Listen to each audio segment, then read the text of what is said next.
أعوذ بالله من الشيطان الرجيم بسم الله الرحمن الرحيم الحمد لله رب العالمين وصلى الله على سيدنا محمد وآله الطاهرين.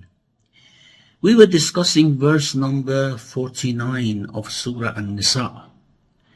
ألم تر إلى الذين يزكون أنفسهم بل الله يزكي من يشاء وَلَا يُظْلَمُونَ فَتِيلًا. Have you not regarded those who style themselves as pure? Rather, it is Allah who purifies whomever He wishes, and they will not be wronged as much as a single date thread.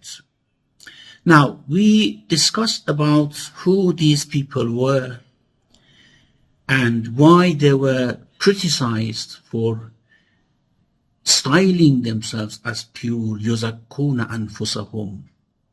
And we discussed the difference between tazkiyah by word and statement and tazkiyah by action and amal.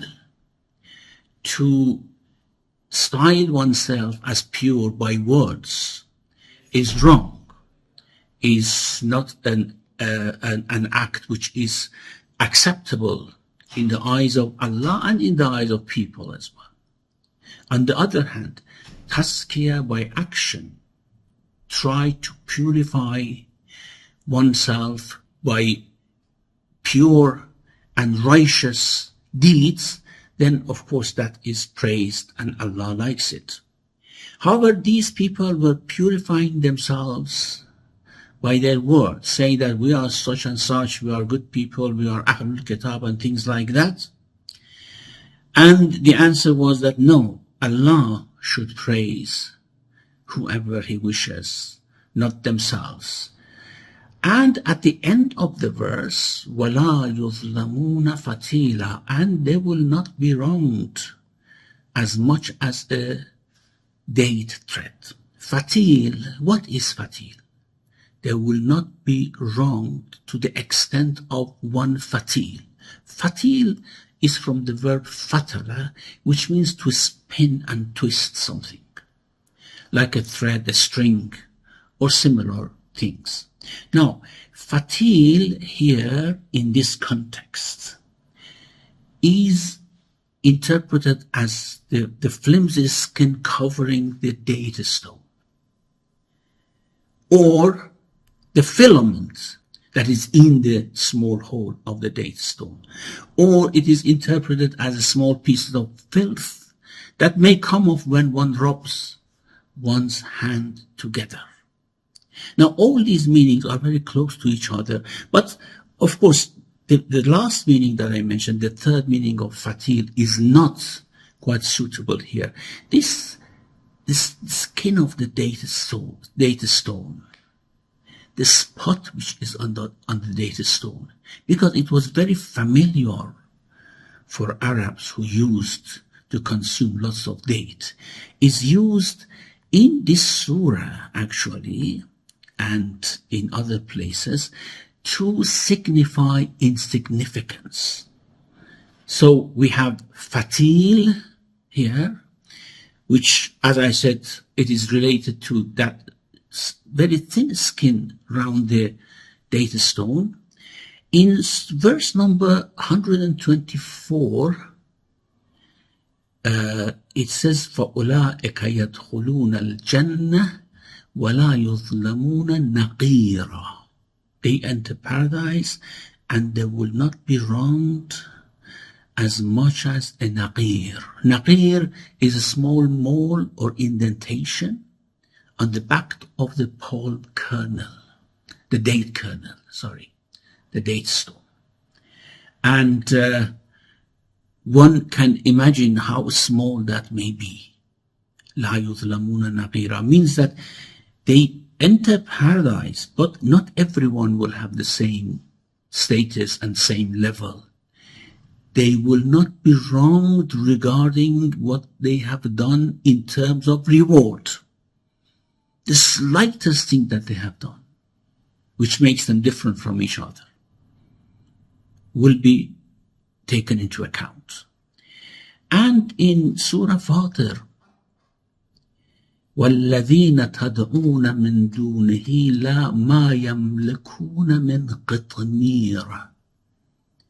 Those whom you call beside him, they do not own anything, even a qitmir.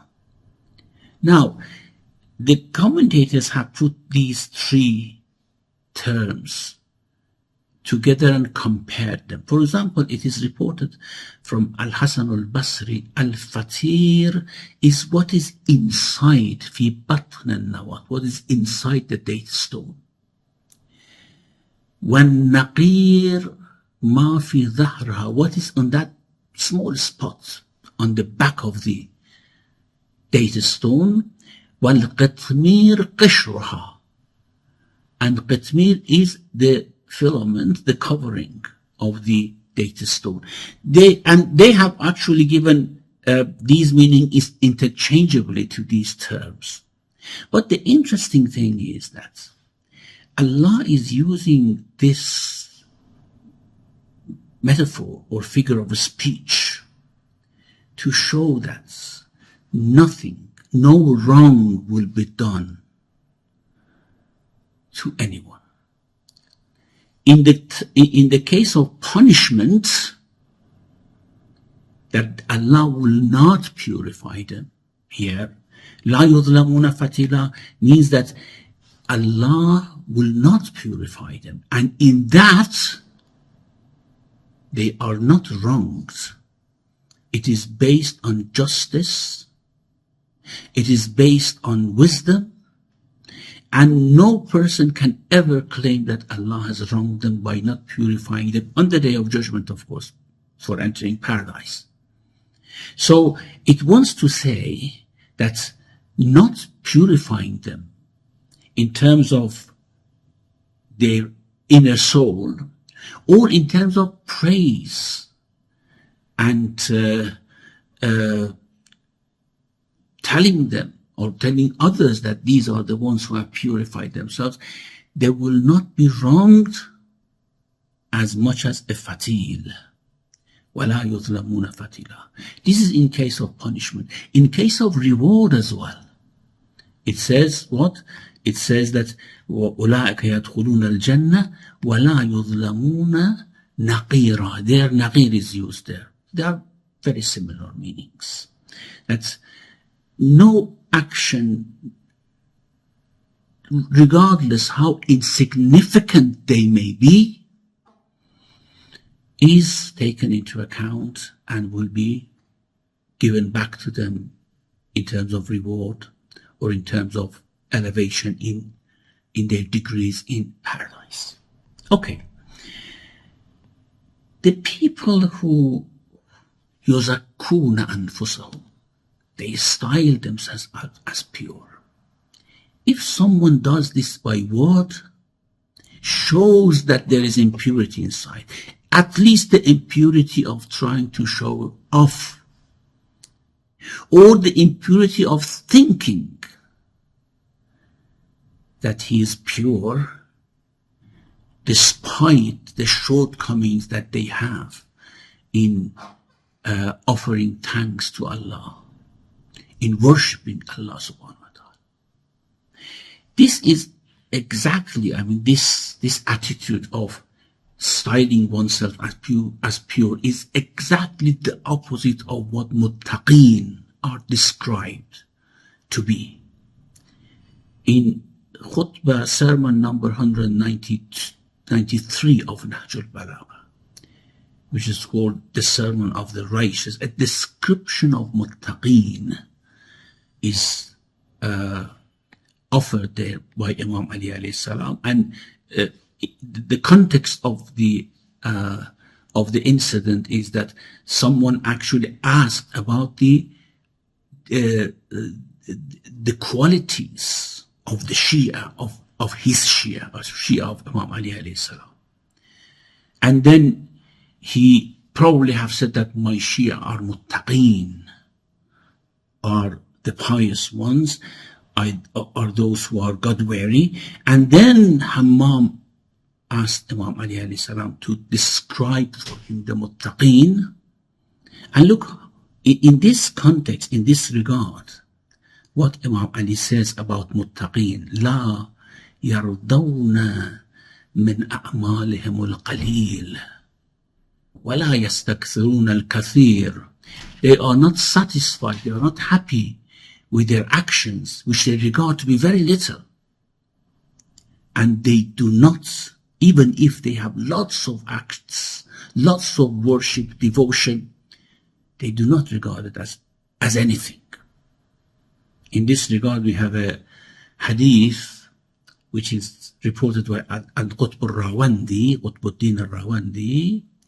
He says that a Bedouin asked Imam Ali alayhi salam, سأل أعرابي عليا عليه السلام عن درجات المحبين, the ranks of those who have the love of Allah in their hearts. درجات المحبين. What is it? Mahi. He said that the first degree, the lowest rank, is that they regard their devotion, their ta'ah, as little. And they regard their shortcomings and their sins big. استصغر طاعته واستعظم ذنبه. And he thinks that no one deserves to be punished among human beings except him. And then the Arabi asked, this is of course a great position. If someone is like that, like what Imam Zainul Abidin alayhi salam says, فَمَنْ أَسْوَأُ حَالًا مِنِّي إِنْ أَنَا نُقِلْتُ عَلَى مِثْلِ حَالِي إِلَى قَبْرِ. Who is worse off than me if I am transferred to my grave like this, like the station that I have now? This is because he regards whatever he does as very little. And he regards the shortcoming in giving thanks to Allah as great. So this Arabi, this Bedouin said, is there any degree above this? This is a great position.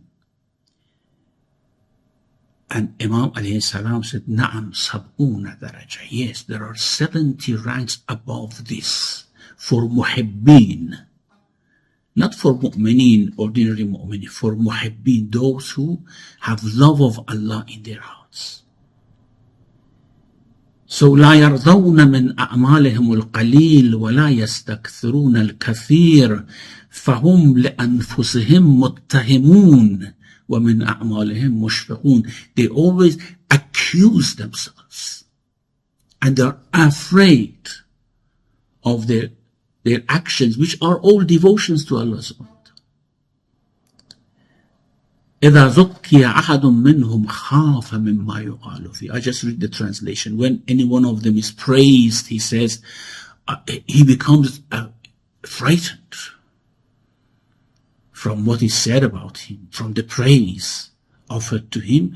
And he says, I know myself better than others, and my Lord knows me better than myself. Oh God, do not hold me accountable according to what they say or for what they say. لا تؤاخذني بما يقولون, and make me better than what they assume or think of me, and forgive what they do not know of me. This is exactly the opposite of what these people were doing. يُزَكُّونَ أَنفُسَهُمْ. They were styled themselves as pure. It is Allah who should say who is pure, who is not pure. And then the following verse continues with that. انظر كيف يفترون على الله الكذب وَكَفَى بِهِ إِثْمًا مُبِينًا. Look how they fabricate lies against Allah.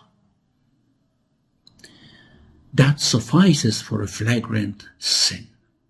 It's not, well, it may be talking this iftira, maybe because they are styling themselves as pure, but it may be because of other things which they say. I will come back to that. But this unzur here, look, this is in this context, it is to show the surprise about these people who have an evil heart, and then they are regarding themselves to be qualified for praise, deserving praise. Is how surprising. Despite unzur, look, this is an irony. This is a case of amazement. It's like, for example, if an illiterate person brags about the extent of his knowledge, or a bald man, for example, boasts about his silky hair, it is an irony, isn't it? And it's a point for surprise. Unzur, look, despite what they are. كيف يفترون على الله الكذب. Now, كيف يفترون على الله الكذب? How they fabricate lie against Allah means that they either, by saying that we are pure, we are following the book, and Allah praises us for this. This is a fabrication. Allah is not praising them, because they are not acting according to what pleases Allah subhanahu wa ta'ala. And they say that نَحْنُ أَبْنَاءُ اللَّهِ وَأَحِبَّاؤُهُ. We are children of God. We are beloved. We are the ones who are loved by Allah subhanahu wa ta'ala. Look how they are fabricating lies. Or they say that we are chosen nation. This is a fabrication as well. I have mentioned before what's the meaning of يا بني إسرائيل اذكروا نعمتي التي أنعمت عليكم وأني فضلتكم على العالمين. This tafdheel, this preference, this choosing them from among other nations is not because they were Jews, was because Allah had given them, had blessed them by Anbiya, by prophets. And then, of course, Allah later on blessed the Muslims by Prophet Muhammad, peace be upon him, that they rejected. And again blessed them by sending Jesus to them, and they rejected. So this doesn't mean that people are chosen no matter what they do. This is fabricating lie against Allah. انظر كيف يفترون على الله الكذب. Or they say وقالوا لن يدخل الجنة إلا من كان هودا أو نصارى. No one enters paradise except whoever is a Jew or is a Christian. This is a fabrication. This is a lie attributed to Allah subhanahu wa ta'ala. So one meaning of انظر كيف يفترون على الله الكذب is look at what they say in terms of us being chosen ones, us being children of God. Or it may refer back to their tazkiyah, to them styling themselves as pure. And then saying that Allah certainly praises us for that. كيف يفترون على الله الكذب وكفى به إثما مبينا. That suffices for a flagrant sin. وكفى به إثما مبينا. كفى به, this expression is used when one intends to say something is so enormous that it suffices for a praise or for a disparagement. Is enough. كَفَى بِهِ إِثْمًا مُبِينًا. It means regarding themselves as pure is enough as a clear sin for them. Don't look at their other sins. Just this one is enough. كَفَى بِهِ إِثْمًا مُبِينًا. And it's very clear that despite what they do, they are saying what they are saying. So كَفَى بِهِ إِثْمًا مُبِينًا, it means if it was not only the tazkiyah that they are doing for themselves, it was enough for regarding them as quite sinful in this regard. Now, كَفَى بِهِ إِثْمًا مُبِينًا. Instead of saying ma'siyah or anything like that, says ith. Because in previous verses, we had إِنَّ اللَّهَ لَا يَغْفِرُ أَن يُشْرَكَ بِهِ وَيَغْفِرُ مَا دُونَ ذَلِكَ لَمَنْ يَشَاءُ وَمَنْ يُشْرِكْ بِاللَّهِ فَقَدْ افْتَرَى إِثْمًا عَظِيمًا. That was ith. This is ith as well. Ith is something which prevents a person to reach khairat, to reach happiness, prosperity, to reach what is good. This is ith. Or slows them down. And shirk is one of those things which slows a person down or completely blocks their way to go towards khairat, towards good. And the same thing with this tazkiyah of oneself, pure praising one's own self. This actually prevents a person going towards khairat. And this is quite rational. Of course it happens. If I am happy and satisfied with whatever I do, I boast about them, then I'm not looking into other horizons of good actions to go towards. وَكَفَى بِهِ إِثْمًا مُبِينًا. And then the next verse actually cites an example of what they do, and then they يُزَكُّونَ أَنفُسَهُمْ, they praise themselves, they style themselves as good, as pure. Now look what they did. أَلَمْ تَرَ إِلَى الَّذِينَ أُوتُوا نَصِيبًا مِنَ الْكِتَابِ يُؤْمِنُونَ بِالْجِبْتِ وَالطَّاغُوتِ وَيَقُولُونَ لِلَّذِينَ كَفَرُوا هَؤُلَاءِ أَهْدَى مِنَ الَّذِينَ آمَنُوا سَبِيلًا. Have you not regarded those who were given a share of the book, believing in idols and rebels, and saying of the pagans, these are better guided on the way than the faithful. Alam tara ila alladhina, have you not regarded those? So this is referring to a particular incident, particular event, and particular people among the Ahlul Kitab. Utu nasiban min al-kitab, we have discussed this expression before. They are given a share of the book. And that means a share of the heavenly book. So Torah is a share of the heavenly book. Quran is a share of the heavenly book. Gospel is a share of heavenly book. This is one meaning of it. Or the other meaning, a share, means that their book that they have available to them is not completely from the Kitab, the heavenly book, but parts of it are from the heavenly book. Parts of it they have made themselves. Nasib utu nasiban min al-kitab. So whichever meaning we take, it means that they are honored by this. Of course, the second meaning, that what they have is partially a book, better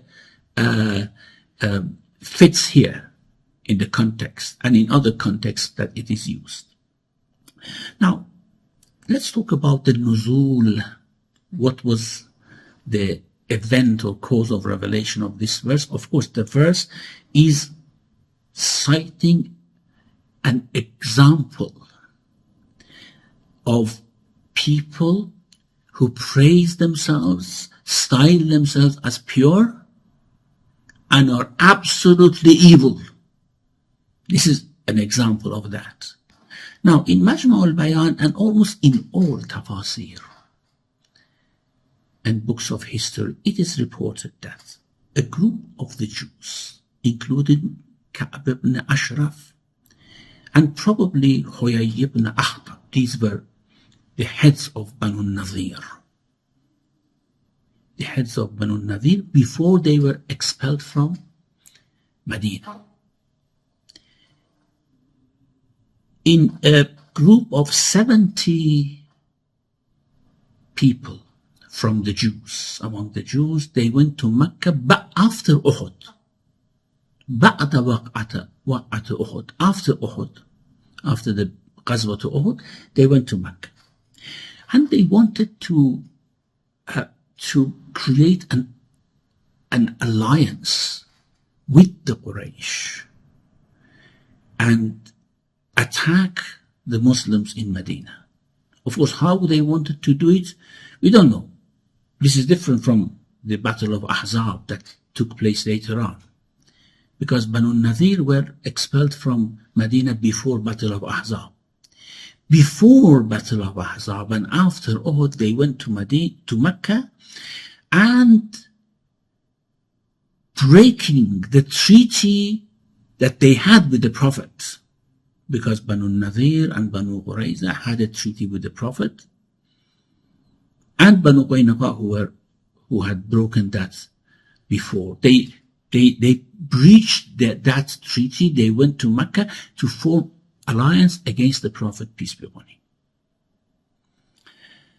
So Ka'b, who was a very prominent person, entered the house of Abu Sufyan, and others entered other houses of other mushrikun, the houses of other mushrikun, and of course Abu Sufyan honored him, respected him very much, gave a very good hospitality to Ka'b. And of course they liked as well to have this alliance. However, they could not at that moment, because they were in a treaty with the Prophet, peace be upon him. They could not trust them 100%. They had some doubts in their hearts. So they said that, you are Ahlul Kitab, and Muhammad claimed that he received the Kitab. And you have a treaty with Muhammad. So maybe, how should we know that this is not a stratagem you are making against us to somehow take us there, pull us there, and then attack us? You and Muhammad together attack us. So you have to somehow show something so that we could trust you. And they said, what should we do? They said, you have to bow down before our idols. Apparently they stayed there for some while. So lots of conversation were between them. And they said, of course we do. Of course we do. So they went to Kaaba, and they worshipped their idols. And Ka'b ibn Ashraf said, let's 30 people from our side and 30 people from your side come. And we stand before Kaaba and make a covenant, a treaty, that we will work together to kill Muhammad sallallahu alayhi wa sallam. This was what they did. And after, of course, this يؤمنون بالجبت والطاغوت I will mention later on, because Jibt is idol, and they worship idols. يؤمنون بالجبت والطاغوت. And what is Taghut? What is Jibt? I will mention later on. When they made this treaty, Abu Sufyan said, okay, you are the people of book. We are Ummi. means we have not received any book from God. And you tell us, you judge between us, who is better guided, us or Muhammad? Peace be upon him.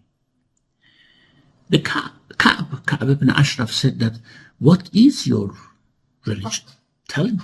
He said, our religion is that we slaughtered huge camels for the pilgrims. We offer them water, all free of charge. We hospitalize them. We do Salatul Rahim. And we construct the house if it needs construction, and so on and so forth. We are Ahlul Haram. While Muhammad has cut off his relations with us. He is criticizing our ancient religion.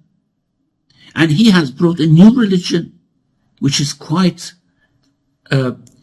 unfamiliar to us and quite strange religion, saying that you have worship only one God.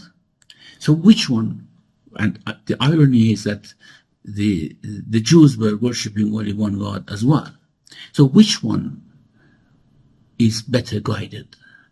يَقُولُونَ لِلَّذِينَ كَفَرُوا هَؤُلَاءِ أَهْدَى مِنَ الَّذِينَ آمَنُوا سَبِيلًا. They said, of course you are guided. Your religion is better than them. Subhanallah, these people who were monotheists, the Jews, are praising the religion of the idolaters against the religion of Islam, which was a monotheistic religion. So this was the Sababun Nuzul, or the occasion in which this verse was revealed, to give an example. Not the occasion in which this verse was revealed. This verse was not revealed after this incident. This verse is referring to that incident. So it's not a cause of revelation. Referring to that incident as an example of how ironical is their claim of Yuzakuna anfusahum, styling themselves as pure. Okay, about the details of this verse, inshallah, verse 51, inshallah, we will talk in our next session. ربنا لا تزغ قلوبنا بعد إذ هديتنا وهب لنا من لدنك رحمة إنك أنت الوهاب وصلى الله على محمد وآله الطاهرين.